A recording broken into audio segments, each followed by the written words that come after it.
This is the Power Element Podcast.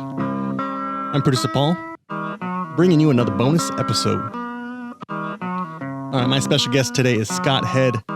Scott is an account executive from DragonWear. Scott and I have a great conversation. We'll get to that. But first, a chopped up version of our promotional partners. First up, Gelco. You can find them on Instagram at Gelco Safety. Next up, Working Athlete. Use promo code POWERELEMENT at checkout to save yourself 20% off. You can find them on Instagram at Working Athlete. Klein Tools. First bonus episode featured Megan Berry. She's a sales rep from Klein Tools. Just go back in our podcast library. You'll find that episode. Once again, you can find them at Klein_Tools. Next up, Co Eyewear. Use promo code POWERELEMENT to save yourself 15% off at checkout. You can find them at Co Eyewear on Instagram. Next up, Buckingham Manufacturing. Find them on Instagram at Buckingham_MFG. All right, special thank you to our Rodeo partners at Ariat Work, at Hill Crane, thank you, Ron, and of course, DragonWear. You can find them on Instagram at DragonWear_FR. Special thank you to Daniel Sanchez, son of journeyman lineman Easy Sanchez. Daniel provides us with all of our music. I'll put his details in the show notes. Special thank you to Lyman Mama and High Voltage Commando. Last but not least, I want to thank the entire Sturgeon Electric California workforce. Without you, this podcast would not be possible. All right, let's get to the show. Quick disclosure, if you're watching the show on Spotify or YouTube, you're going to find my camera is out of focus for about the first 10 minutes. Sorry about that. The camera fixes itself eventually. All right, Power Element Podcast. Bonus episode. Scott Head, DragonWear. Enjoy the show.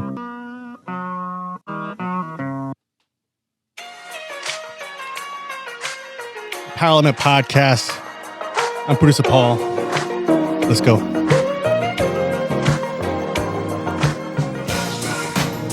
All right, this is a bonus episode. What does that mean? Just changing the format just a touch. You won't even notice the difference. Same impact, bring that same value in your life. Matter of fact, we got a library of about 20 episodes now. Go back after this episode, find you one or two more, take a listen, like it, share it, subscribe, follow, do that thing. But let's get to this episode. I got a special guest with me today, Scott Head, account executive, Western Territory, DragonWear. Scott, how we doing, brother? Phenomenal. How are you? Good, man. We scheduled this last week. Obviously, this week worked out a little bit better. We'll get into that right now. But 81 degrees, this is what Southern California is all about, right? That's why we live here. Yeah.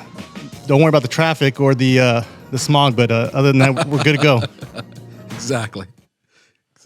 Thanks for joining us, man. You ever done anything like this? I can't say that I have. First time for everything, right? First time for everything. So thank you for having me. Thanks, man. Thanks for swinging by. It's a Friday afternoon. You like my shirt? That is a phenomenal looking shirt. It looks good. It feels good. And we're going to get right into that shirt in a little bit. Obviously, this is your bread and butter. So I'm excited to bring in this message and bring what it is you and your team do. But before we get to that, are you ready for fall? Couldn't be more ready. Ready to put this heat behind us. After the heat wave we just had. Yeah. So we scheduled this last Friday, and we just got off of a heat wave, and there was fire was rolling strong when we had this going. So when you start dealing with our workforce, Sturgeon Electric California, a lot of the workforce is there.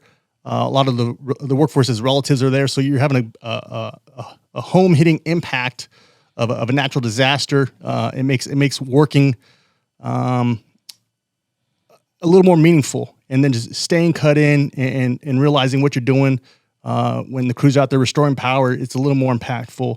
But so thank you everyone for staying safe and really gutting through it and working hard. There's about 1,000 firefighters out there. I saw Ventura County Escondido Fire, to name a few. I saw the governor's emergency response team. 300 sheriff's department was out 300 members of the sheriff's department were out there. It was a big team effort. So, yeah, a lot going on. But I'm like with you, it's a pumpkin spice latte season for a lot of the people who love fall. Are you into pumpkin spice? I am into pumpkin spice. Are you? Love myself a pumpkin spice coffee. Love myself an Oktoberfest beer. So yeah. So wait, when do you go into this pumpkin spice coffee, or what'd you call it? What was it? Pumpkin spice. Yeah. So when do you go into when's like the because September 22nd is the last day of summer. Come September. Yeah. You're on board, even if it's hot. You're just trying to fake yourself. You want to what? As soon as football starts. It's pumpkin spice time. As soon as football starts, football, pumpkin spice in the morning. There we go. You're gonna go. Cool. All right, Scott, let's get right into it. Growing up, let's start from the beginning. Where'd you grow up at? I grew up in South Orange County in Mission Viejo, California. Oh man. And went to Capo Valley High School. And what's it like growing up in South Orange County there? Outstanding. How far were you from the beach? Probably a good 10, 15 miles. And so, so not far.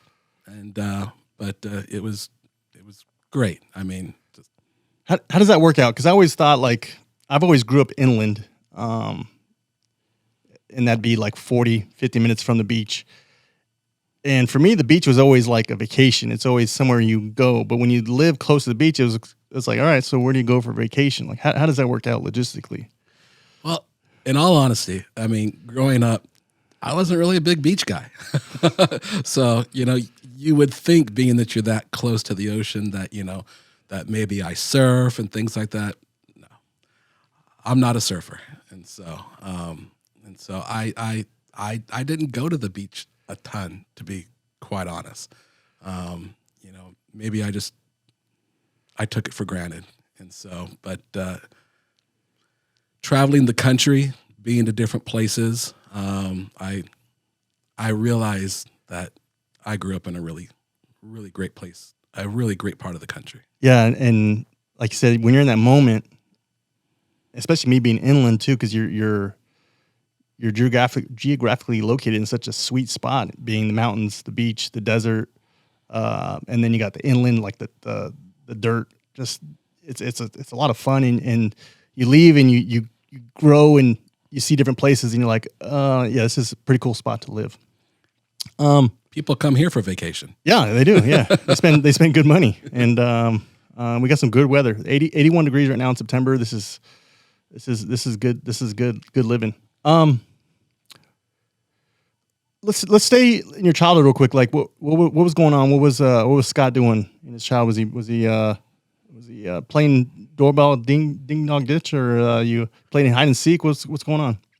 Sports. I was way into sports, and so as a younger kid in elementary school and junior high, really elementary school, it was all about soccer, and then as I got into junior high, I started to play football, and Pop Warner football, and from Pop Warner went into playing for my high school, and just loved sports and still love sports today. Was football your passion? It was my favorite sport, and so I, of course, wasn't good enough at it to do anything past high school. But while I did it, I thoroughly enjoyed it, and just love sports, everything about it, the being part of a team, the camaraderie, just the going out there and setting goals, meeting goals. In high school, I also ran track, and so when you set personal goals to hit certain times, it's rewarding, very rewarding.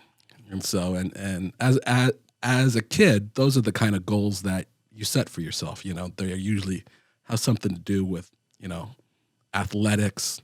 If you're in the band, good grades. So those were my goals as a kid. Was there a pressure from your parents to participate? Or was this all just self-driven? Not at all. Not at all. Just self-driven. And so my parents' philosophy is, if you're having fun, keep doing it. If you're not, then it's time to stop. That's good. And we're really having some similarities. I grew up playing soccer. Come to find out, my parents thought it was just a great way to get that endurance, that speed for other sports in life. I had a successful soccer career as a youngster, traveling team and everything, and then I progressed to track. I was probably better at track. I had some opportunities there, but my passion was football. And but yeah, it was pretty interesting. But I loved, same with you. I love sports. I loved the camaraderie, those skills you learn.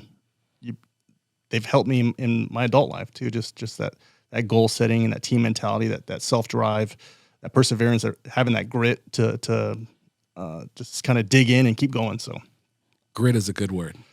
Yeah, and you got to have it. It's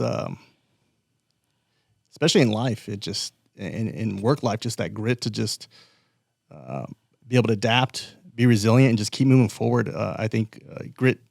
I'm kind of taking that on is kind of like the motto for myself a little bit at times when I just feel like I need to dig in a little deeper and really keep going. So, but this podcast is not about me, Scott. So what happened after high school? Well, growing up at an early age, I mean, I don't know the exact age, but it was definitely, as a young teenager, I always knew that I wanted to join the Navy.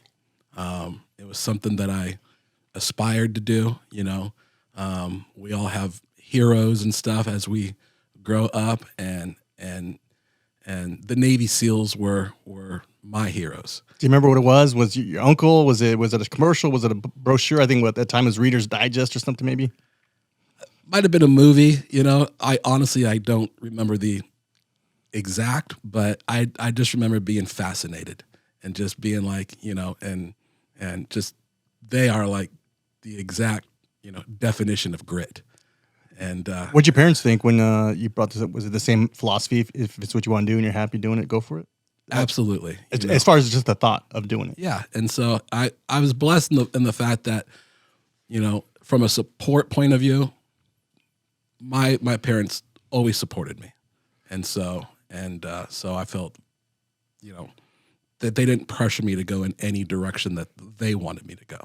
And so I knew that was something that I wanted to do. And shortly after high school, I did join the Navy, and with ultimately the goal of hopefully maybe one day being on a SEAL team. The odds are long, but if you don't try, you'll never know. There you go. And I think that's kind of, that special force is always probably the goal for a young man. I mean, I had the same aspirations. Medically, kind of just screwed me off. But what did you join while you were still in high school? Were you senior? Did you enlist or no? It was probably. I mean, sign up. Sorry, not join, obviously, but sign up. Right. No, it was probably. I was out of high school for a good 2 years. Oh, gotcha. And so I was about 19 when I joined, and went to boot camp. I traveled all the way down to San Diego. So about a 2-hour bus ride. About a 1-hour car because at the time we lived in San Clemente. Oh, there you go. And so and then after that went to seaman school in San Diego. So never really traveled when I was in the Navy, but it was in seaman school that I had an incident and had a seizure, and never had one before, and ended up having to go to the Naval Hospital and ran all sorts of tests, and it was there that they told me that I had epilepsy. I was like, what? That's impossible. I'm 21 at this point. And they're like, we're gonna have to recommend that you be discharged. And I was just heartbroken. And so, because when you're in the Navy and, you run into a lot of people who are in the military who, after they've joined, don't want to be in the military. And they're always trying to try all sorts of ways to get out. I was someone who loved being there, wanted to be there. And they were telling me, that unfortunately, you can't stay. And that was kind of hard to swallow. And so your Navy career consisted of basic training in San Diego and then seaman school in San Diego, and it was over. It was over. Were you just heartbroken, and was it just like a punch in the gut? Total punch in the gut, heartbroken, because I thought I was going to be in the Navy for 30 plus years. That was my goal. You could have seen yourself doing a full career? Absolutely, and loved being in the Navy. Loved everything about it. Loved being, part of that team, and it was just I loved everything about it, and so that happens. You're like, well, what do I do now? And you're throwing a curveball, and and I remember sitting at home and in San Clemente, depressed, sad, and just flipping through a newspaper and took a look at the ads for job postings. This is back in the day when it was a newspaper and you're just exactly circling with a red pen? When newspapers still existed, yes. Yeah. and in Capistrano Beach, there was a resort there that was hiring people to be timeshare salesmen. And I was like, sounds kind of cool. Go down there and give it a try. And went down there. I interviewed. They hired me. Turned out I was good at it. And did that for pretty much throughout my early and mid to late 20s, and where I realized that I had the, ability to be a salesman, and ultimately quit doing it because there came a point when I realized that one of the important things about being a salesman and being an effective salesman, but more importantly, being a happy salesman, is that you believe in what you're selling, that you know that what you're selling is the very best, and you have pride in that. And I didn't feel that way about timeshares, and so you were kind of feeling like you're just faking the funk, pretty much. I felt like a used car salesman, for lack of a better term. Yeah. But I think everybody knows, what I mean by that. Your passion was like you had the skill, but that you're missing that connection with that customer, that end user of, like, you're gonna have a great time on this timeshare. Like, I guess, I hope. Right. Send me a postcard of how it's going.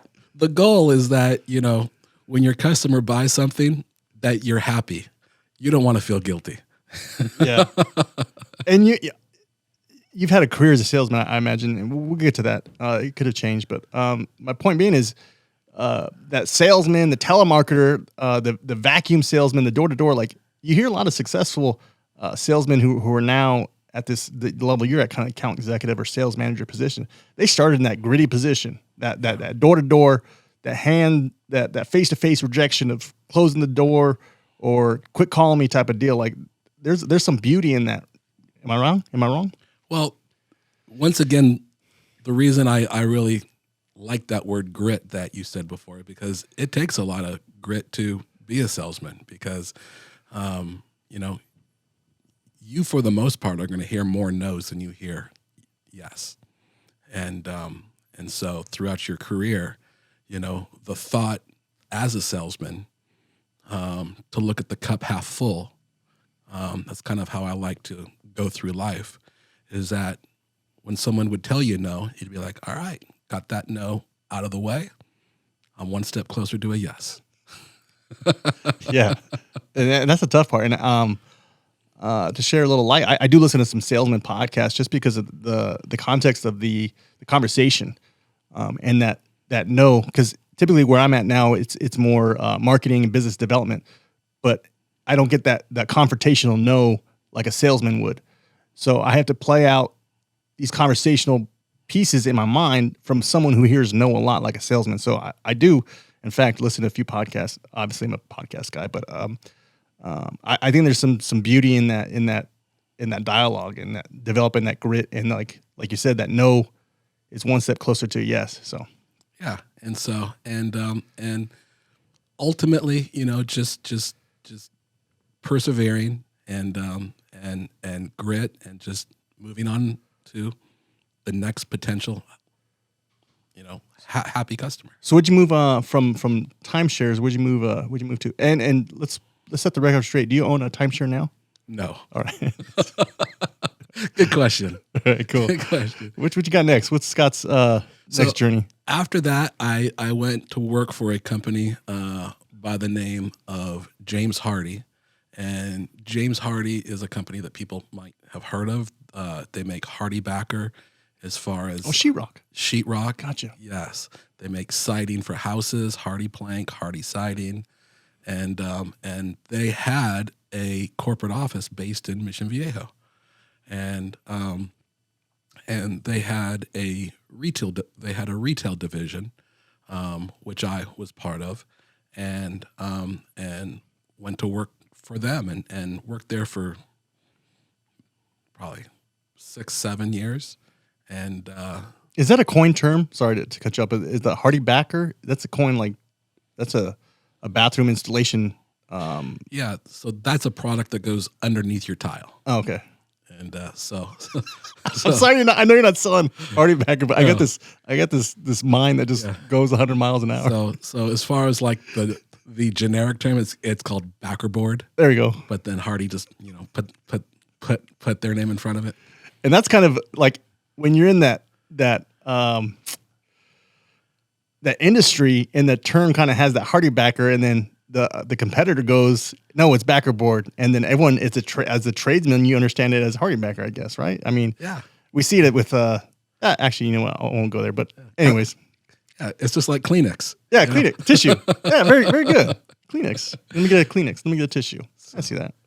And from there, I went to work for a company by the name of Riverside Manufacturing, which was a uniform and PPE manufacturer. And it was my first job in the uniform PPE, in being in the industry. What year was this? This was about 18 years ago. So say 2004-ish, 3? Yes. Yeah. I'm not a math guy. I know it's about that because my oldest was just born. Okay, cool. And he's a senior in high school now. And so, and that was a family-owned company. They were around for over 100 years. Wow. They were based in Moultrie, Georgia. And my territory was Southern California and Southern Nevada. And in addition to selling, they made the uniforms for companies like Budweiser, Miller, Coca-Cola, Pepsi, so a lot of the name brands. And so, but they also made FR clothing. And that was my first experience with FR clothing. And this was close to 20 years ago. And FR clothing then isn't what it is now, but that was my first experience. Let's stay right there. Let's talk about FR clothing at the infancy stage. Do you know, was Riverside one of the pioneer companies to develop FR clothing? Well, they were one of the companies back then in those days that made it. They weren't the only one. And so what was the demand? Who was demanding this? What was going on? Back then it was electric utilities. It was electric utilities, it was oil and gas companies, it was 70E companies, HVAC. Just anything arc related, anything where that combustible explosion could happen, I guess, right? Exactly. And you're talking about going from a cotton t-shirt workforce to implementing a FR piece of clothing, PPE. They didn't like it. They didn't like it at first, and so it it was a difficult transition back then, because you're exactly right. You're talking about a workforce that was used to being able to wear cotton T-shirts, wear their Nike shirts, wear whatever it was that they felt comfortable in.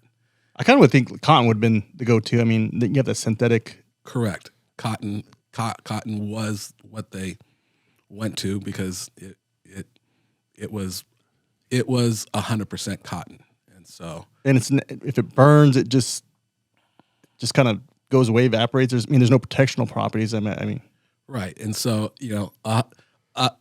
100% cotton is your baseline base protection. So gotcha. Within FR clothing, there's Cat 1, Cat 2. 100% cotton is Cat 0. So is that what we can say your foundation, your baseline of baseline? Cat. Yeah. Okay. I like this. All right, let's before we go into all this good stuff, because I want when we talk about the features of FR, I want to make sure it's in the company that you're working with now. So let's talk about your company. Let's talk about DragonWear. Who is DragonWear? So DragonWear is a brand, and True North Gear is the company. So that is the parent name, and DragonWear is one of the brands. It is our FR clothing brand, and so and True North has been around. We just celebrated our 30th anniversary, and True North started off 30 years ago as a company that was going to be a backpack company, and went into making some backpacks for wildland firefighters, and from there made their very first piece of outerwear, which originally was for wildland firefighters, and it was a fleece jacket that turned out to be FR. And back then they called it Dragon Fur, and it was the very first DragonWear product. They didn't realize it was going to have those FR properties, or correct. And so, and it did have an ARC rating, and that's how DragonWear got started. And good old luck, good old fashioned. And so, and that's why the fact that it was a fleece jacket, the soft, comfortable fleece jacket that you would want to wear out to dinner. Sure. And it was FR. And that's why our slogan is the clothes that you live in. And we make lifestyle PPE, meaning clothes that you want to wear, not clothes that you have to wear. And that's why we innovate things that have never been done before. Yeah, I'm going to speak to that. I have the tech long sleeve shirt with the hood on, and it is cozy. Speaking back to the original FR, that stuff was stiff. Did not breathe. Stiff and heavy. Stiff and heavy, and no stretch. But I'm getting excited. We'll go to that stuff later. So what did DragonWear start off with? A basic FR shirt? Was there what was the goal to get into the electrical utilities? Was it going to stay wildland? What was the goal?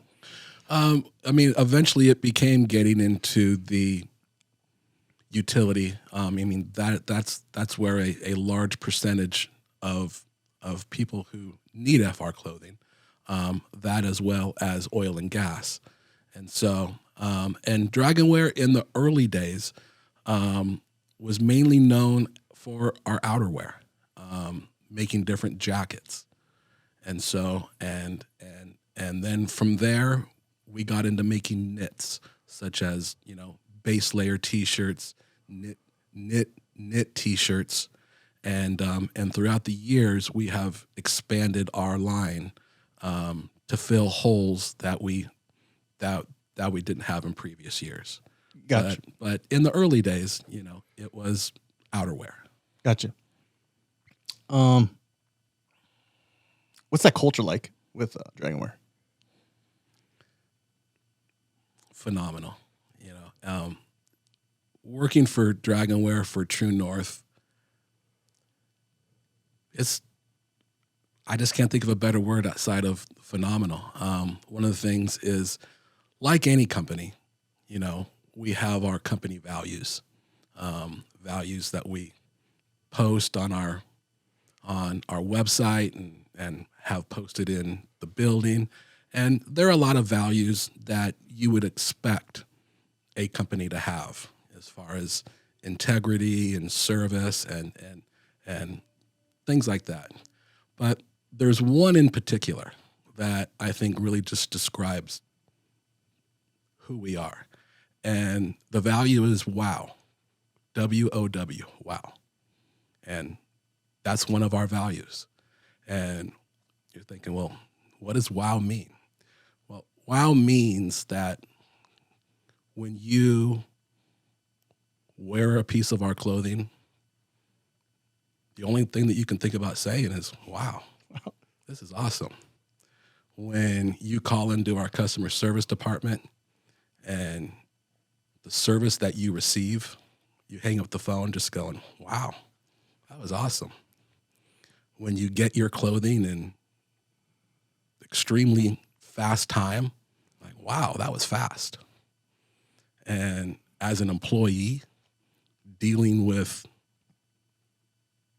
the people that work there, I walk away just going, wow, it is phenomenal work here. And so the fact that we have that as a value, that we want to have that effect on the people that work there, our customers, anybody who interacts with us, that they walk away with really the only thing that they could think about saying is just, wow, that was awesome.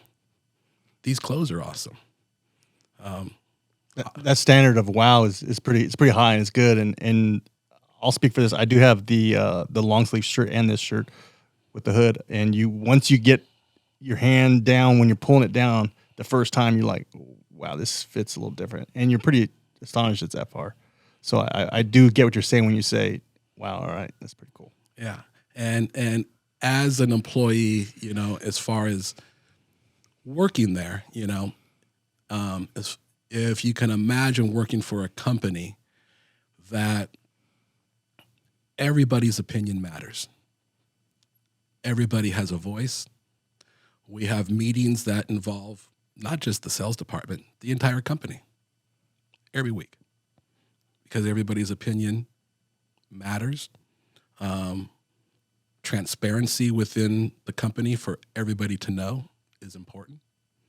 And I could, as soon as I'm done here, I could call the owner, the president. They'll take my call.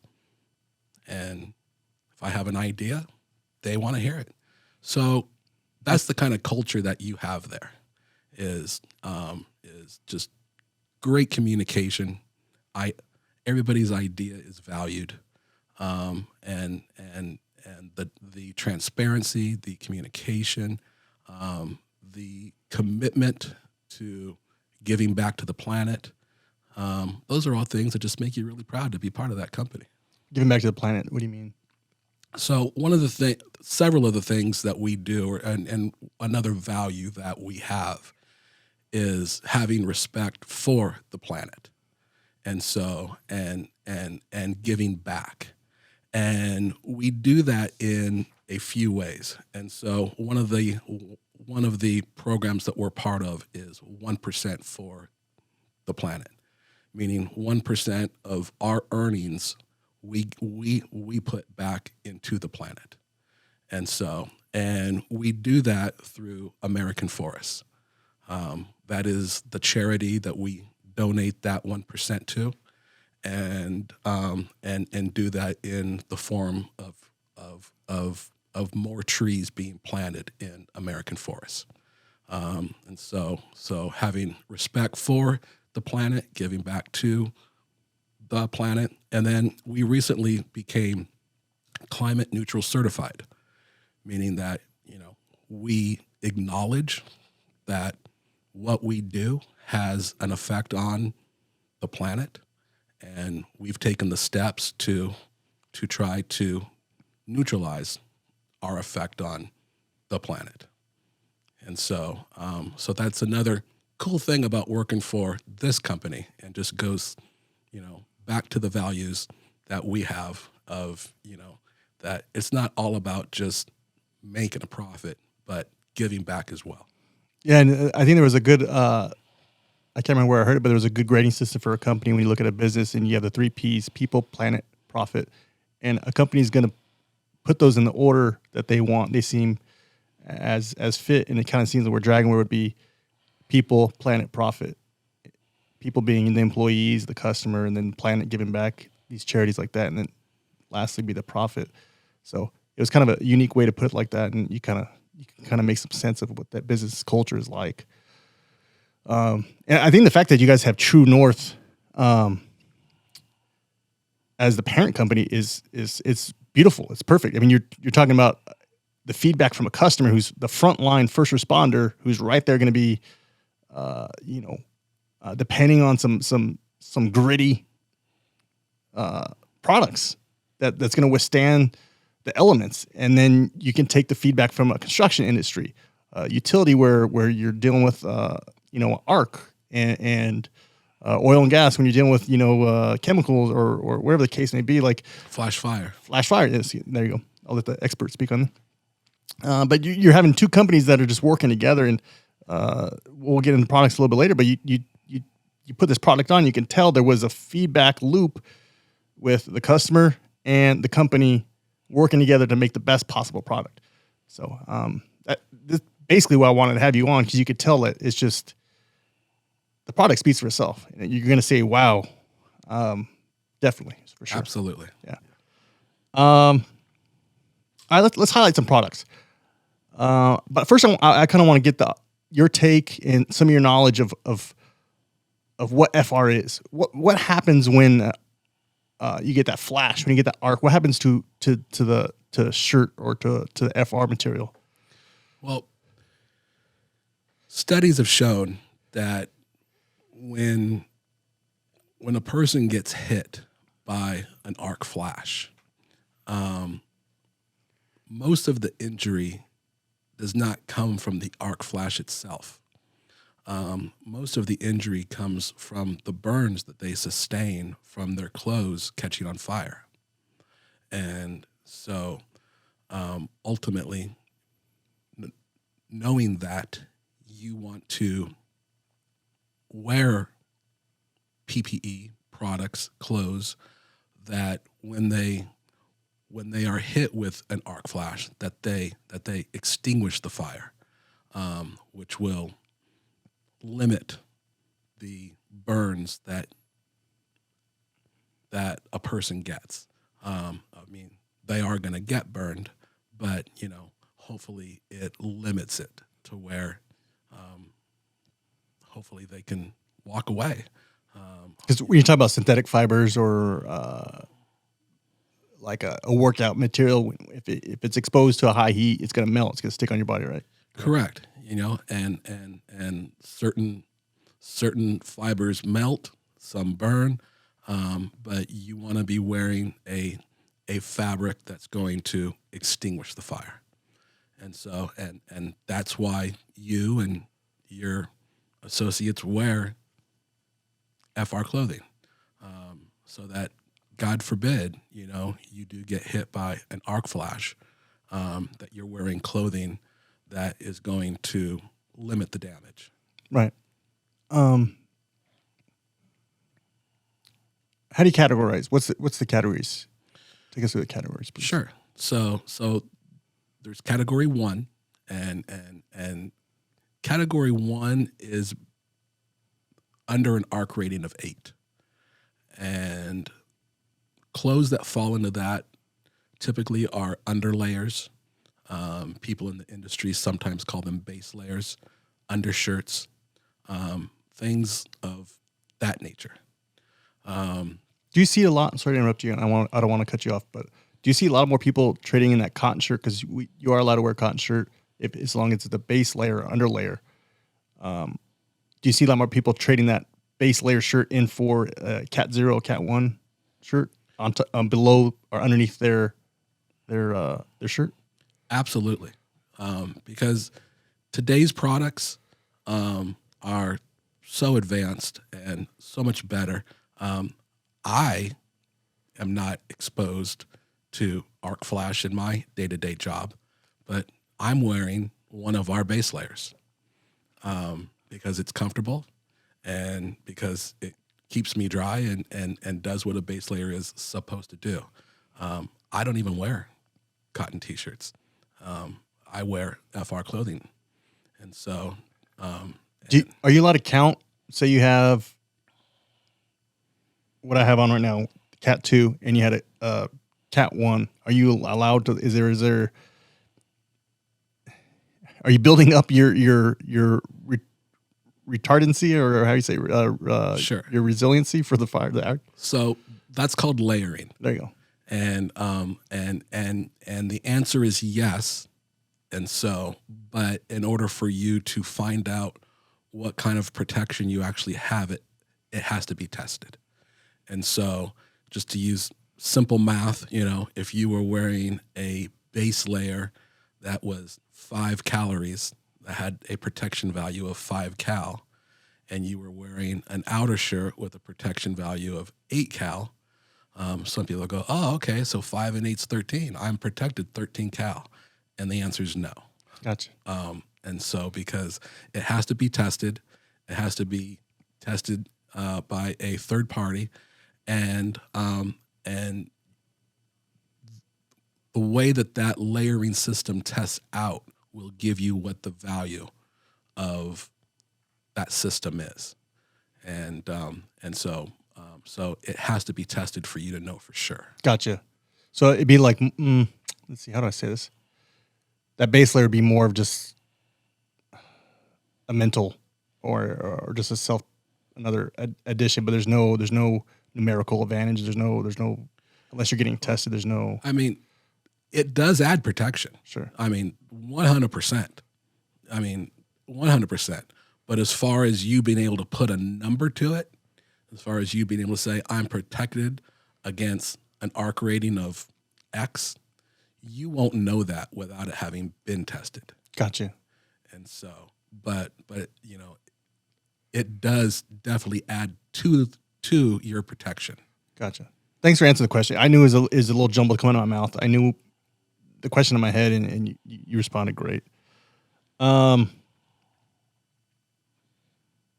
you talk about how we get FR, or what's a little bit of what the process is like in that sense, or like what material is this? What material this is a little bit? Sure. I know you got some proprietary stuff, probably you can't share, but I mean, is there a base that you can talk about? Sure. And so within FR clothing, fabrics really fall into 2 categories. There are inherent fabrics and there are treated fabrics. And so treated meaning that they're not naturally FR. So I think we all know that when cotton comes out of the ground and it's grown, it's not FR. It has to be treated to become FR. And then there are what's called inherent fabrics, which in their natural state are FR. So they are not treated to become FR. They are inherently FR. And those are the type of fabrics that DragonWear likes to use. And we do that using synthetic blends. And we have found that by using these types of blends that we can make products lighter, we can make them softer, we can make them with arc ratings that give you more protection. And we feel, just from a fabric point of view, that that's one of our strongest points, is the different fabrics that we use. that shirt that you have on, of course it has a ton of bells and whistles. But those bells and whistles wouldn't mean a whole lot to you if the fabric wasn't comfortable. If when you put that shirt on, you weren't like, wow, this is really light and really soft and really comfortable. And then once you hit that wow, you're like, and it has this, and it has that. And so the bells and whistles that we add to a product are kind of just icing on the cake. The cake is the fabric. You talk about that Gen 1. I don't know what DragonWear's Gen 1 looked like, but if you talk about Gen 1 in the industry as far as FR is concerned, this is light years away of what we have on now. And we touched about it a little bit earlier, just that stretch, that comfort, that feel. I don't have an undershirt on this, and it feels, there's no itchiness. It's soft. That stretch, you're going to be able to lean out, bend over, work across your body in a manner of grabbing or pulling and pushing in a comfortable manner, not worry about this thing ripping at the seams. So the fact that we've advanced as an industry and developers and companies have taken us to the next level, it's pretty awesome. It is. And one of the things that we have found is wearing the fabrics that we use, the synthetic blends, there are things that we look for them to do. And as someone who is exposed to an arc flash situation, I think everybody knows that moisture and electricity don't mix. Sure. And so you, as someone who is working in an arc flash environment, you want to stay dry. Perspiration on your body is definitely not your friend. It's not your friend because in the event you got hit by an arc flash, it just adds to the injury. And as far as you working in conditions that are extremely hot, it doesn't add to keeping you cool. And so it doesn't add to keeping you comfortable. And so, and that's why we make next to skin clothing that its purpose is to pull that perspiration from you and dry it, keep you dry. Keeping you dry keeps you cooler, keeps you safer, keeps you more comfortable. Would you be able to tell me if these regulations or the bar set is from OSHA, or is it just like a self-regulated industry, or do you know much about that? The bar is set by OSHA, and so they are the ones that set the standard. Correct. And as far as regulations, and so when there is a incident, they are the ones that are coming to investigate. And so yeah, right on. I just wanted, I kind of assumed it was OSHA. I think I knew that, but it's always great to ask the subject matter expert. Is there anything else about what we talked about to add? I probably didn't challenge you enough. I got a few more questions in this section, but is there anything I missed that's of value to the listeners? In regard to just the product, the development, the calorie rating, anything like that. Well, as far as products go, the one thing to know about DragonWear is we're always looking to be innovative, looking to do things that hadn't been done before. Sure. If you're interested, I could tell you this quick story behind we developed that shirt that you have on. Let's go, man. It's your show. Yeah. And so we were at the International Linemen's and had an employee, a line worker, come to us, and he was wearing a long sleeve T-shirt that had a hood. It was non-FR. And he went on to tell us about over the years of being a lineman that he developed a touch of skin cancer on the back of his neck. And he thought that if we were to make a long sleeve T-shirt that had a hood, that he thought it was something that line crews would help keep them protected from the sun. And there are things that are out there like sunshades that attach to hard hats and stuff that they use for that. And in his situation, he didn't feel like those were meeting his needs. And so one thing that we are strong proponents of is we listen to the people that are out there doing the job. You guys are the ones that know what you need better than us. And so you guys are the ones that come up with the ideas. And so by listening to our customers, that's how we're able to come out with the products that we have. And so we took his advice and we made that shirt that you have on now, which is called our Pro Dry Tech long sleeve shirt with hood. And in addition to being Cat 2 against an arc rating, it also has a UPF 50 sun protection to protect you against the sun. And the hood, when you're on a hot day in Southern California or anywhere across the U.S. and the sun is beaten down, you pull that hood up, put your hard hat right over it, and the back of your neck is now protected from the sun. But all those bells and whistles are great, but what makes that shirt great is the fabric. And it's so lightweight that it feels like it's a base layer. It feels like it's an undershirt. And the fact that it has an arc rating of over 8 cal, and that could be your primary layer. That could be the shirt that you walk around in, and you're meeting the standard. Guys are like, wow, this is phenomenal. I haven't worn a shirt this light in ever. Yeah. Yeah, absolutely. Is this your flagship shirt? Would this be the bestseller?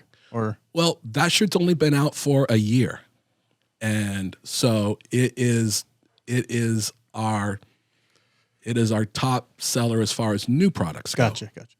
And so it definitely has taken the industry by storm, and I can honestly say I've not shown that to a customer yet that hasn't said wow. Yeah, absolutely.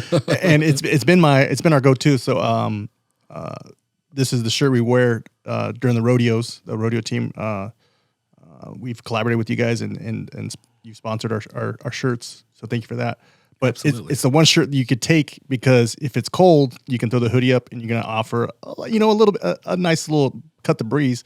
But I actually put the hood up when it was hot, like you said, not only for that skin protection, the UPF on the back of the neck, because my neck, it's charred like bad. But the wind was coming in one side of the hoodie and around my neck, you could feel that little wind chamber. So it's kind of cooling me. People are like, aren't you hot? I was like, I'm actually feeling really good. I got shade. I'm not going to burn. I didn't have to put sunblock on myself, especially in the field. You're putting sunblock on yourself. You got that residue left over in your hand. You're not spraying that stuff all over yourself. Like, this offers a lot of cool protection. Well done. Well, thank you. And feedback like that just means everything to us. Yeah. And getting, and this goes back to what I was telling you early on as far as why I didn't sell timeshares. Okay. To hear that kind of feedback, makes me, as someone who works, who sells these products, just a huge sense of pride. And just that this is a product that I can feel great about, take a lot of pride in, and know that, we are making a product that saves lives. And ultimately that's what we wake up knowing that our job is to make products that save lives. And so we take a lot of pride and getting that kind of feedback from someone who actually wears it. That's what we strive for. How do you feel? How do you respond when you get that feedback that, hey, I was involved in a flash, and this product saved me from being burned? How do you respond to that? It's happened to me, and we were talking earlier about back in the days when FR clothing was in its early days and fabrics were heavier and stuff like that. And And back then, I had a customer who decided that they were going to start wearing FR clothing, and it was a chemical company located in Nevada. And went in there, showed the guys the FR clothing, and I want to say it was a crew of maybe 10. And the lead guy of the crew, when I went in there the first time, just wasn't happy that I was there. Wasn't happy that they were going to have to move to FR clothing. Making a lot of snide remarks, this, that, the other, joking around, and I just ignored him. And so fast forward a year later, it came time for them to get FR clothing for the next year. And the same guy that was making all of the smart aleck remarks called me and said, "Hey, can you come in and show us the stuff that you have?" And it's about that time of year for us to place an order. And I said, all right. So I went in there and showed him all of the stuff. And throughout the whole process, he was being really nice and really cooperative and helpful. And I'm like, is this the same guy? You're like, am I at the right spot? Right. And so anyway, we finished the whole thing and he stayed behind. I was packing things up and I made the comment to him. I go, "You're awfully nice this year." And he goes, "Well, I got hit by an arc flash this past year. And if I wasn't wearing the clothing that you had sold us, I don't think I'd be here." And I was like, wow, well, I'm sorry to hear that you went through that, but I'm happy to hear that you're still with us. And so that was a feeling of a lot of pride, and that we had made a difference. It's PPE is that, and I'll say this from my perspective is, I think your plan or your tailboard's going to be your first line of defense of a hazard, or if anything's going to happen. But your PPE is going to be that second line, and it's not. It's always that thing like, man, I'm glad I had that on. You really take for granted every day you're putting that hard hat, that safety glass, that PPE shirt, that FR shirt, excuse me. That in the event that something does happen, you're setting yourself up to be able to hopefully, walk away the same way you got up that morning. Exactly. So I hope that kind of sounded right. I think it did. Make sense to you? Absolutely. All right, cool. All right, cool. I kind of wanted to talk about, I know it can get a little interesting as far as care instructions. You're not supposed to use laundry fabric softener, right? Correct. Is that a pretty much standard? Correct. Any other special instructions? I think this is pretty good to know. I remember I had an apprentice, and I could smell his FR. I was like, bro, like you can't. You shouldn't be smelling that good. Exactly. On the job site. Like your wife is setting you up, man. Like this is not good. Like throw that away. Let's go to the shirt room. Get you new shirts. When it comes to laundering FR clothing, a lot of people get scared, nervous, and in reality, it's actually easier. It's actually easier because it goes back to that good old saying, less is more.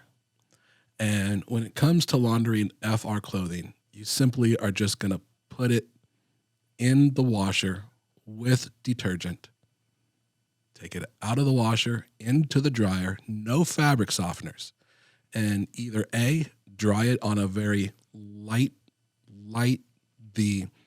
the coldest cycle. Can you explain what happens with fabric softener? I'm sorry. Can you explain what happens when you're using a product like fabric softener on the FR?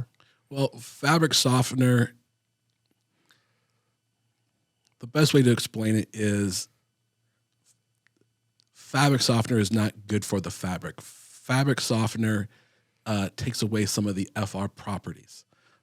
Fabric softener is going to leave behind some residue that is not good if you get hit by an arc flash.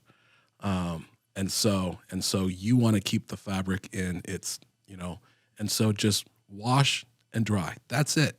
No bleaches, no fabric softeners. It's actually easier, and in the event, that you're worried if it's going to shrink or this, that, the other, then just hang dry, but you want to dry it on its coolest cycle or setting. Yeah. Yes. You definitely don't want to dry your FR clothing on high heat. I don't think people might think this is silly. Like, really, guys, you brought up care instructions, but I mean, you're probably not reading the label. So to have an expert like Scott come in here and tell you, like, it's kind of a big deal. If you're going to use it, you're going to use it right, just like your tools. This is a tool. This is a safety tool, PPE tool. So I thought it was worth bringing up. So I'm glad. Absolutely. Yeah. And the one thing to know is every single piece of FR clothing, no matter who the manufacturer is, has wash instructions on it.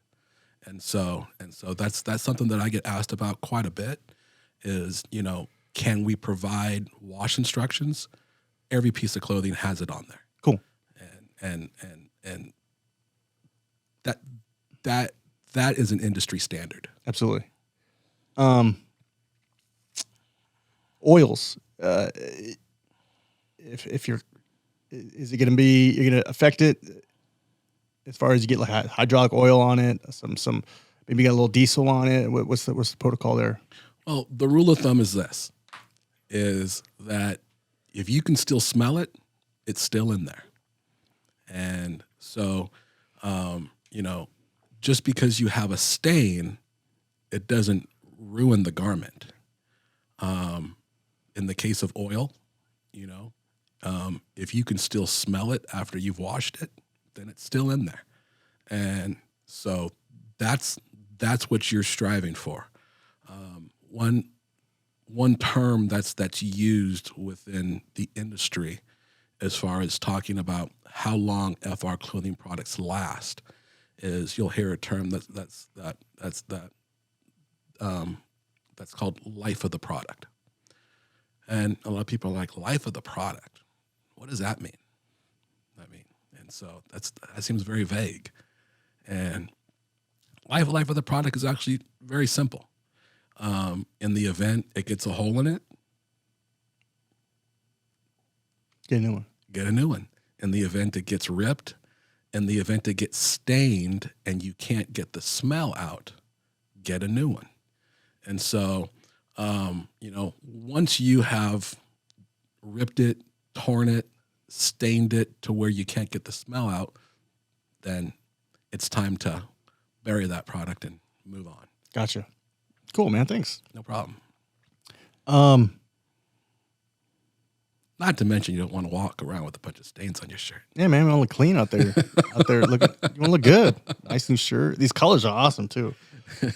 But obviously you're on the right of way. It's gonna be the high vis and the high vis yellow going at you.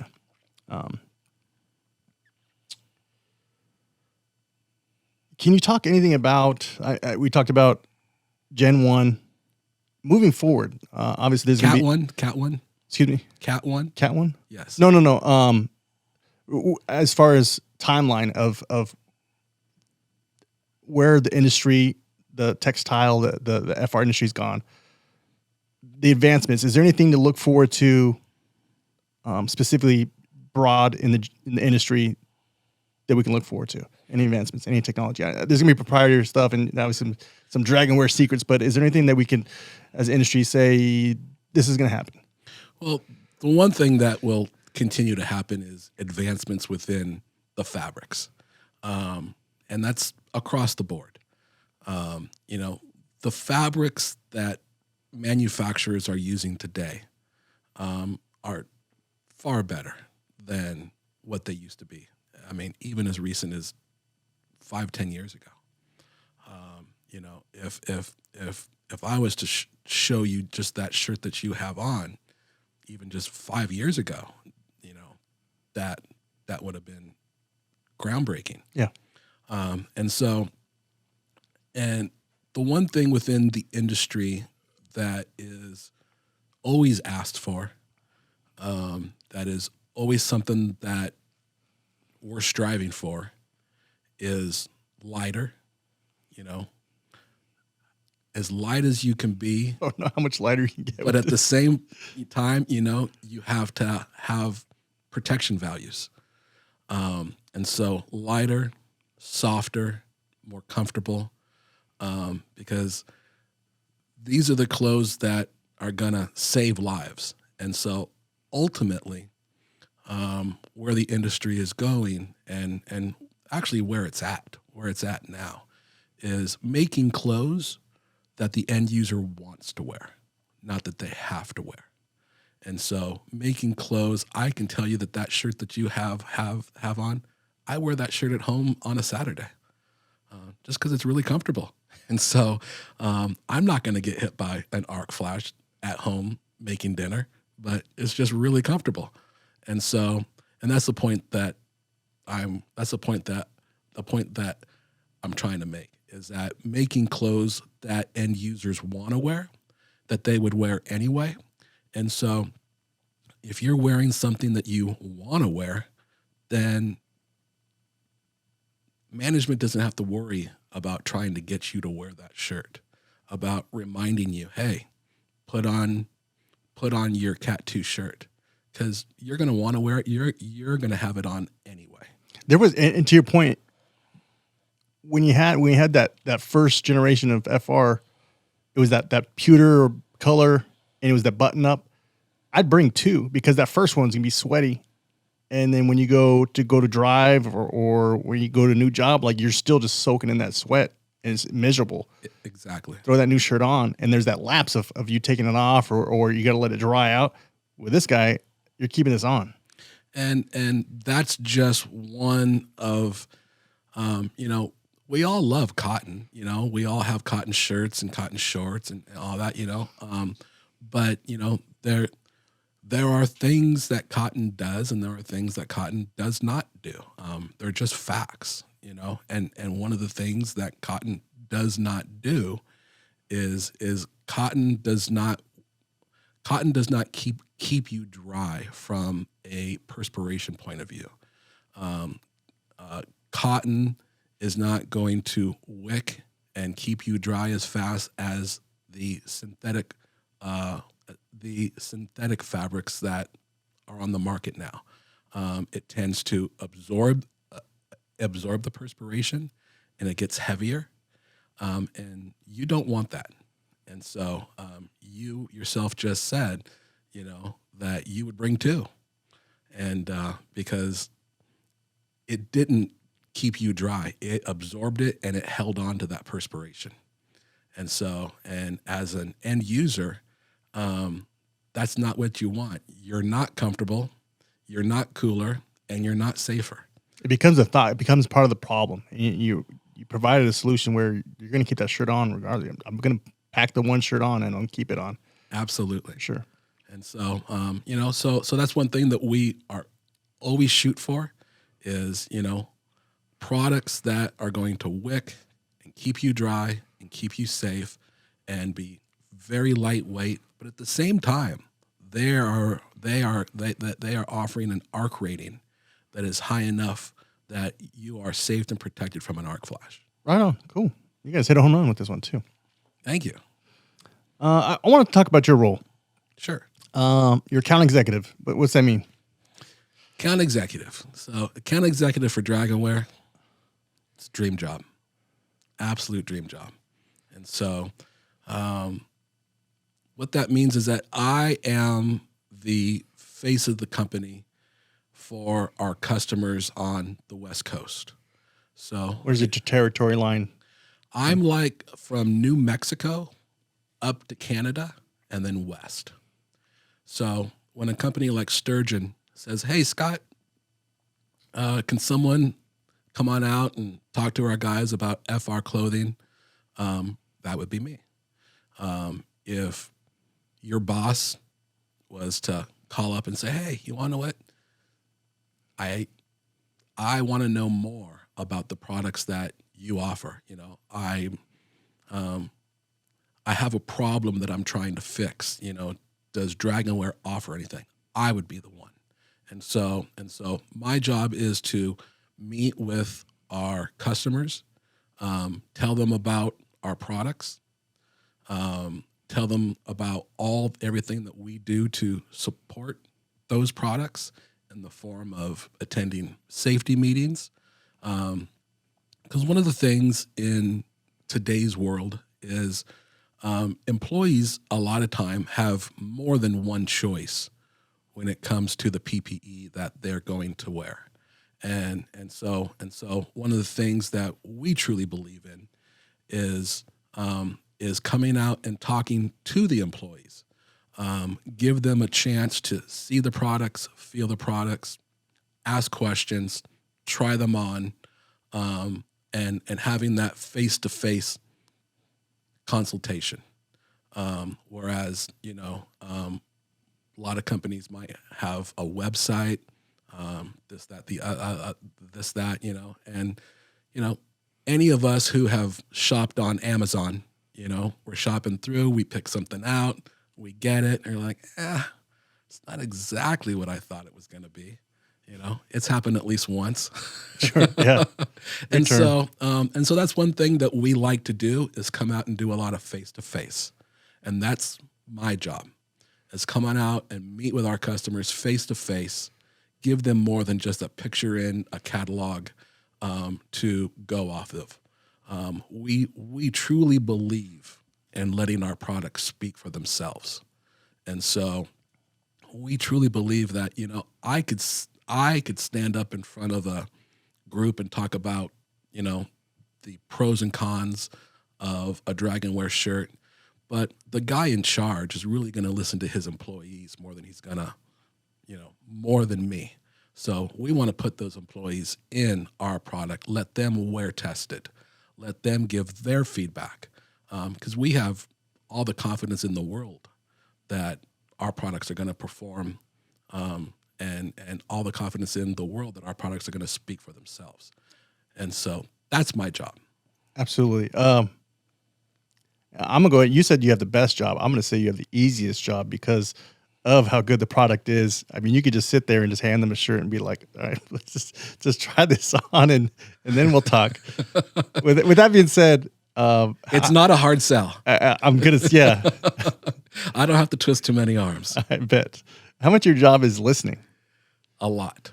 And that is a big part of my job. A lot of times, sometimes salesmen will come in and they're just preaching, all of the bells and whistles that their product has. And, but maybe those bells and whistles really don't apply to what your customer needs, and you could be talking about whatever, and they're like, don't really need that, So it's important for you to listen and find out, what their needs are, what problem they're trying to solve, such as that shirt that you have on. Our customer told us that his problem was the sun beating down on the back of his neck. And so had we not listened to him, we might have made that shirt without a hood. And it still would have been comfortable. It still would have been light and great and done all these great things, but it didn't solve his problem. His problem was this: he needed something to protect the back of his neck. And that's why it was important for us to listen to him. And that way we solve the problem. Because if you can't sell your customer the right product that suits their needs if you don't know what their needs are. And that's why it's important for us to listen as to what the needs are, what the problems are that they're trying to solve. And once we know that, then we can show you what it is that we offer that will solve those problems. Absolutely. I think there's a lot to be said with that. You're not reinventing the wheel being the FR shirt, but you're making it 100 times better. Klein Tools, I just had Megan Berry in, and they took a grip and they made it better. It's way better, more ergonomical, lighter, all these things that you want. And it's taking that feedback from the end user and listening saying with the end user saying, I have a problem, and the companies are being proactive and saying, we're gonna help solve that problem. We're gonna put a hood on there. We're gonna make it stretch. We're gonna make you want to keep that thing on. So yeah, and all that just comes from listening to what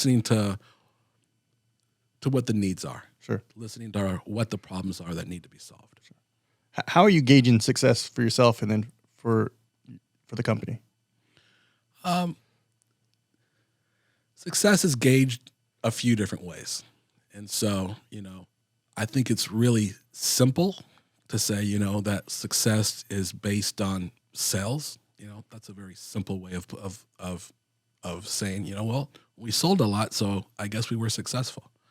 But I mean, that's just one very small piece.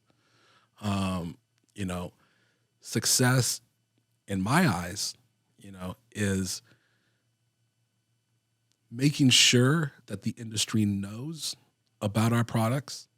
And so we can make all these products, but if I didn't do my job and travel the country and see these utilities face to face and show them and give them a chance to try them, then they'd never know.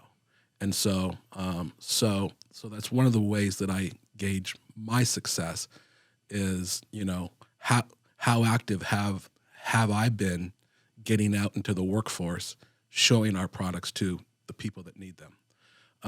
Secondly, or thirdly, I'll say is success is based on your response. Everything that you have told me since we've been talking here about how much you enjoy that shirt, that tells me that as a company, we're being successful in making the products that, ultimately our number one goal is to keep you safe. And so that's the number one goal. But if we can keep you safe and at the same time keep you comfortable, keep you cool as far as heat goes, keep you happy in wearing a product that you feel comfortable in and take pride in, I think we all know that when we look good, we feel good. Yeah. And we want you to feel good when you have that shirt on. And so just listening to your reaction to wearing that shirt, to me, that is success. Right on. Well said. I've seen you a few times this year. Maybe rodeos. You had your booth. With that being said, what are some typical questions you're addressing at the booth, or if you're at a conference or exhibit? What do those questions look like? Great question. Typically, when it comes to FR clothing, and specifically daily wear, and so by daily wear, I'm talking about shirts and pants. The most common question that I'll say that I get is, what is the lightest thing that you have? That's always, a lot of line workers associate being cool with wearing something that's light, and that's not necessarily true. But especially here in Southern California, it's kind of a style here is wearing lightweight clothing.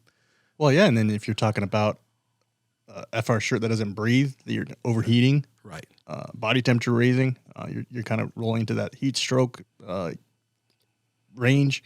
So, I mean, staying cool and having that, I mean, like you said, associating that light with being efficient or comfortable or body temperature, regulating body temperature better.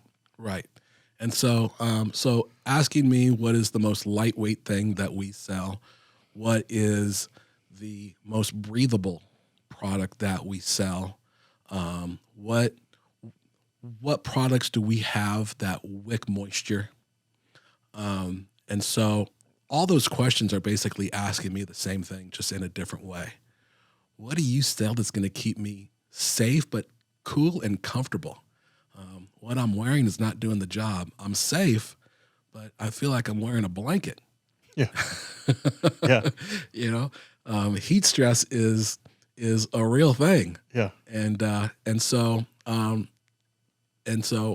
that's really the most common thing that I get as far as questions is what do you have that's going to keep me cool, comfortable, and safe? One of the products that we came out with this past year, we had recognized as a company that we did not have a woven button-up shirt as part of our offering. And so it was a goal of ours to come out with one. But doing things the DragonWear way, we didn't want to come out with a shirt that everybody had. We wanted it we wanted it to do things that people weren't getting from other button-up shirts. And usually that starts and ends with the fabric. And so we came out with a shirt called our Highline shirt. And the Highline shirt is a 5-ounce button-up shirt, and it's made of TechaSafe 1. And TechaSafe is a fabric that's been around for a while. It's not a new fabric, but in past years it was only available in a 7-ounce weight, which gets back to that heavyweight shirt that we've talked about. Gotcha. And so TechaSafe 1 was a 5-ounce version of that fabric. And one of the things it offered was not only was it lighter, but it was more breathable.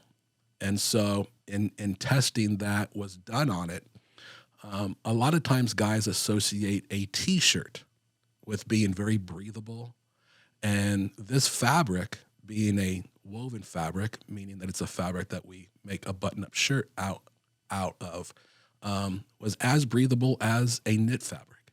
And so right there, those are two of the boxes that we wanted to check: is it's light and it's breathable. And then thirdly, as we have talked about, wicking. Is it going to wick moisture from you? Is it going to keep you dry? Is it going to keep you cool? And those were three things that were very important to us. And the Highline shirt checks all of those boxes. And so, and it gives guys and women the opportunity to wear a button-up shirt that's going to be lighter, that's going to breathe, that's going to wick, and is going to perform. And so, because ultimately when you're out there, that's what you want to be: comfortable, safe, and dry, and wearing a shirt that you want to wear, not that you have to wear. For sure. Would you be comfortable telling the listeners, let's say they had to blindly pick a shirt out of the catalog, maybe they can't get to you in person or what the case would be, would there be a shirt you would recommend to say, hey, try this on? It's a good start. Well, put you in a corner. So, that's a very vague question. Sure. And so, so getting back to one of the questions that you asked, watching you squirm a little bit just a little bit ago, is you said, how important is it for you to listen? And so I would have more questions about that, as far as ultimately, what are their working conditions? I mean, are they in Southern California, or are they in, North Dakota? And, so climate has a lot to do with it. In all honesty, I feel good with all of them. For sure. Because I know for a fact, no matter which shirt that they picked, it would do what they needed it to do, which is protect them against an arc flash. It would be soft. It would wick. It would breathe. It would be comfortable, and they would look good. For sure. I'm going to be rogue, and I'm going to go ahead and fall on the sword, if you will. I'm going to say, if you're looking to try DragonWear, just go ahead and buy the Pro Dry Tech long sleeve shirt with the hood. You won't be disappointed. It's a great shirt. And I'm a large. I fit in a large. Fits good. you're going to be happy. So I'll fall on that sword, Scott. Hey, can't go wrong with that either. Can't go wrong with that either.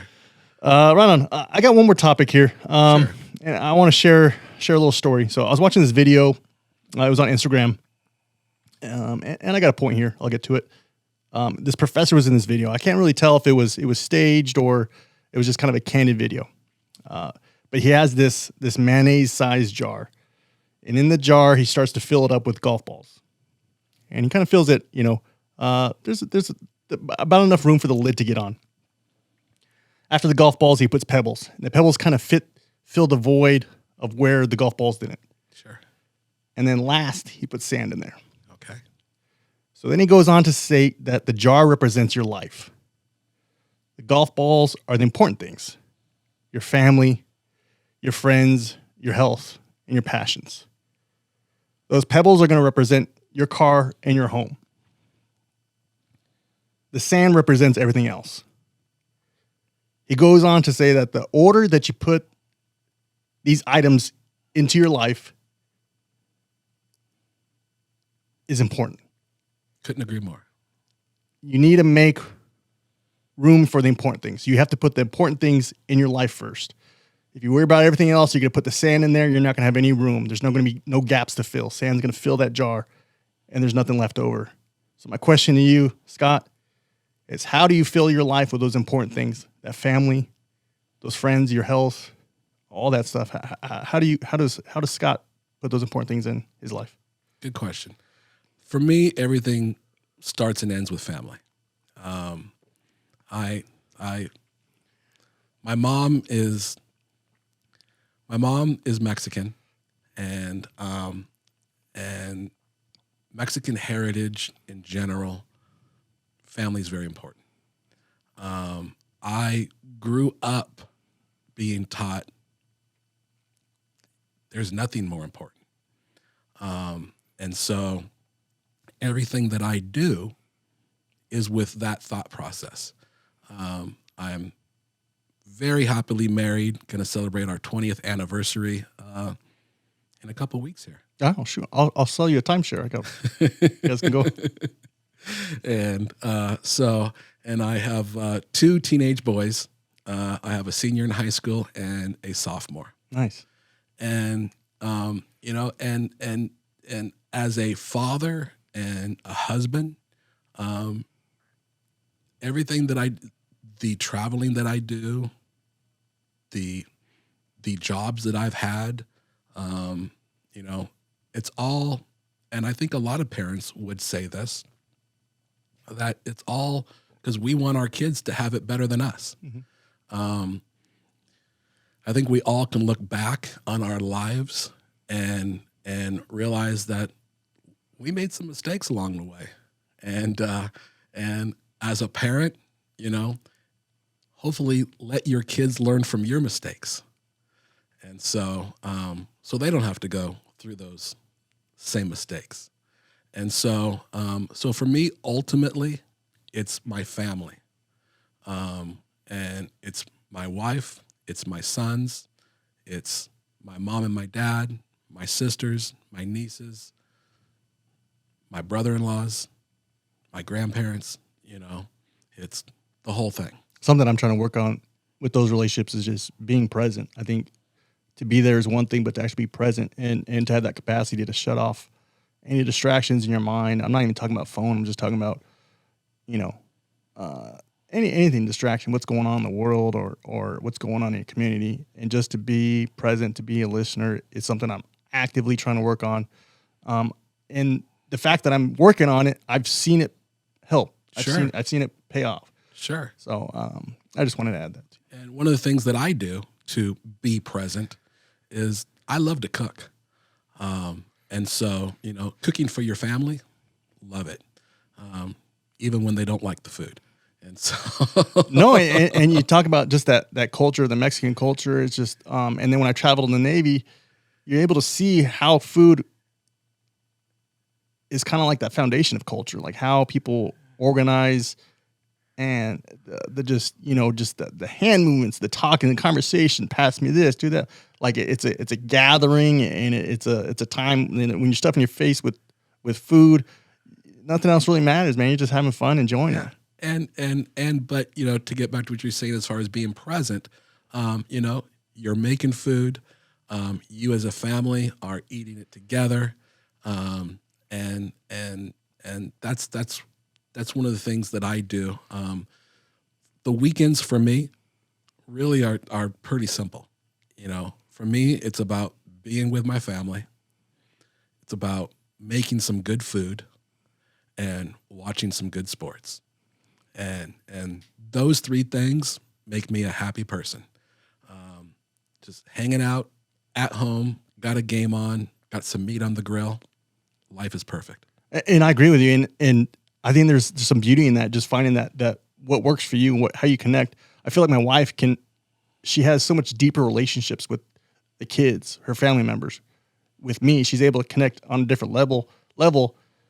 But like you, I like to cook, and I find that connection with, oh man, that tasted great. Paul, like, I appreciate you making that. Like, and seeing people enjoy the food. It's simple, but it's the way you can connect, and I think there's some value into that. And to saying, like, you know what, I don't have much to offer. Here's a little bit though. Sure. And food is a good way to bring people together, yeah. And throughout the preparation of it, be present. Yeah. And so those are the things that fulfill me. The fact that I get to do those things and work for a company like DragonWear, I'm a blessed man. To work for a company that I really can't think, there's no such thing as Sunday blues, because this is just a phenomenal job, working with phenomenal people, making phenomenal products, and it is fulfilling. Right on. Scott, we're gonna wrap this up, man. Is there anything else? Anything else you want to talk about? Anything we missed? Well, just a couple quick things. And so, for anybody who wants to learn more about the products that we have to offer, they can go to truenorthgear.com. And on there, they will see our Pro Dry line, which includes our base layers, our long sleeve knit, and our Pro Dry Tech. They'll find our new Highline pant, which is our very first pant that we had come out with, which is lightweight and durable, and it was made to fit for climbing poles. Wow! And so if a line person is thinking, I need something that fits me so that I can climb a pole and be comfortable, the Highline pant. And then our several different outerwear options, from zip-up hoodies, pullover hoodies. We just came out with our 3rd generation Shield jacket, which the best way to describe the Shield is it's a lightweight jacket that does the job of a heavyweight jacket. And then as far as just keeping you warm, or keeping you warm, keeping you dry, keeping you as far as if you are out in the elements and it's really rainy and really windy, it's going to offer you wind protection, going to offer you protection from the rain. It's like a water repellent feature a little bit. It is. And so, but it's not a big, heavy, bulky jacket. And I think that's the best thing about it is, it's a lightweight jacket that performs like a heavyweight. And so, and then as far as our different beanies that we offer, which are several, we recently just came out with our new Storm beanie. And the Storm beanie is a double layer beanie, which is going to keep your head extremely warm. It's a one size fits all. And one of the things I found fascinating about this beanie is there's nothing that we make that has a higher arc rating than our Storm beanie. It has an arc rating of 78 cal, which when I tell people that, they're just like, 78 cal. That's amazing. Is that even possible? Yes, it is. And so information on all those products can be found at truenorthgear.com. In the event there's anybody who wants to get a hold of me, my contact information is on the website as well. And so if anybody wants to arrange an appointment for me to come out and see them, we are true believers in face-to-face. Love to come out, meet you, get to know you, find out the obstacles and problems you have with your FR clothing that you're hoping that we have a solution to, and I can assure you that we do. And would love to come out and show those products and have your employees try them out. Awesome, thank you. I'll put the website in the show notes. I do also believe if you type in DragonWear.com, you're going to get forwarded to the TrueNorthGear.com. Correct. So I'll put both in the link. This way, there's no confusion. You guys can find Scott and get a hold of him that way. Scott, thanks for coming in, man. I appreciate you. I know we were playing calendar tag for a little bit, but I appreciate you taking the time coming on and doing a podcast. It's kind of unique. It's kind of different. So I'm glad you gritted up and you rose to the occasion. Well, thank you so much for doing this. Thank you so much for having me. I thoroughly enjoyed it. Absolutely, and I know people can find some value in this. I mean, you're putting on this shirt, you're putting a shirt on, you're putting PPE on every day. So listening to these conversations is important. I try to challenge Scott and his team as best I can with the questions and asking questions that you want to hear. So once again, Scott, thank you. I also want to thank Jackie LeClaire, the director of marketing. Jackie and Scott were my 2 point of contacts for DragonWear. So I want to personally thank you both. And I want to thank the entire DragonWear team. Scott, you did great. Thank you. Thanks, man. We'll see you around, I guess. Absolutely. All right. Special thank you to our promotional partners, Gelco Safety, Working Athlete, Klein Tools, Co Eyewear, Buckingham Manufacturing, our rodeo partners, Ariat, and DragonWear FR. Surprise, we'll be wearing the DragonWear FR long sleeve shirt with hood at the International Lineman's Rodeo. Our team will be repping the rust color. We're going to be looking fly. The team loves the shirt. Good choice. Yeah, absolutely. All right, guys, that's going to do it for this bonus episode. Scott Head from DragonWear. I'll put the details in the show notes. If you got a question for Scott, go ahead and get that to him. If you guys want to connect with me, I'm on LinkedIn. Just type in Power Element Paul. I'm happy to hear from you guys. Feedback, whatever you need. Thanks once again. I'll talk to you later.